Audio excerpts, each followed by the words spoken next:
Hello guys and welcome to the Wars and Weapons channel. Today we're going to talk about a very special weapon, a very special cannon. No, it's not this cannon, it's a weapon. I mean, this kind of is a weapon, it's more of an espionage weapon.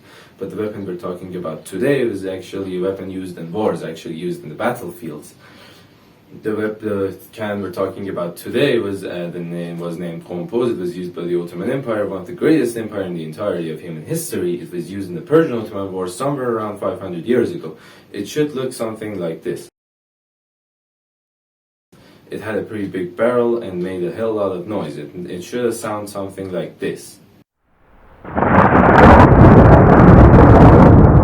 The audio I actually used was actually fake due to the fact there weren't enough sources for me to cover the real sound of this cannon. But the veterans of the war said or wrote in their books that it sounded something between a thunderstorm and regular artillery firing. It was more towards like here, so it's more towards a thunderstorm, so it had a pretty terrifying sound. I actually went on and searched for you to cover something like that so that you can get an idea of what this can sound like. Audio used was actually pretty loud. Now, the cannon was actually a hell lot more louder than whatever my audio was.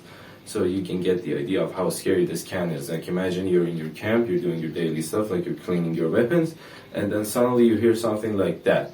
You know you're gonna get disintegrated in seconds. You feel like something like an atomic bomb or something is gonna fall on your head. Yet you think something like the Gustav cannon that the Germans made during World War II that was actually so big, they had to use transport trains to transport it. They couldn't use regular transport vehicles and trucks. They had to use trains. So you get the idea of how massive that was. It was used to punch a hole right through fortresses. And the shells that thing fired were actually pretty massive as well. Here should be the comparison of one of the shells to the regular human size. So these things had a lot of destruction power and were pretty massive. The only difference between the Kompoz and the Gustav cannon was that the Gustav cannon had a lot of destruction power, while the Kompoz actually had none. It only made noise. It would make enemy armies go into disarray. It would make them feel uncomfortable, feel like something pretty damaging was being fired. Made them become undisciplined and would make them easier for regular infantry to deal with.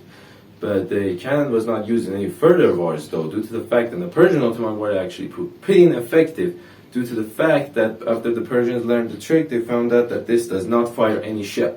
It had no projectile. It only made noise. So the next time they would hear this, they wouldn't be scared. They would be like, no, don't get scared. It's just a Kompoz. There's nothing coming.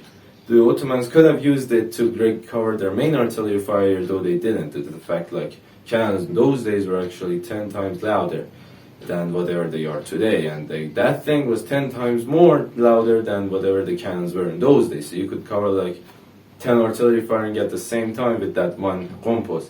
Like you would get 3 of these guys, you fire all 3 of them, and then you can cover the sound of 30 cannons firing at the same time, making like the enemy feel like, oh no, there's nothing, and then suddenly shells would come flying at them. It would kill them in milliseconds. In fact, they wouldn't look for cover, they wouldn't look for safety, so they wouldn't be safe. So yeah, they would be out in the open when the artillery shells came down. It would kill a lot of them.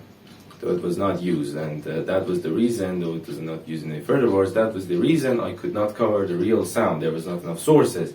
I might be the first person in the world to actually cover this in an English source. So make sure to thank me in the comments, leave a like on the video, subscribe, and stand by for the next one.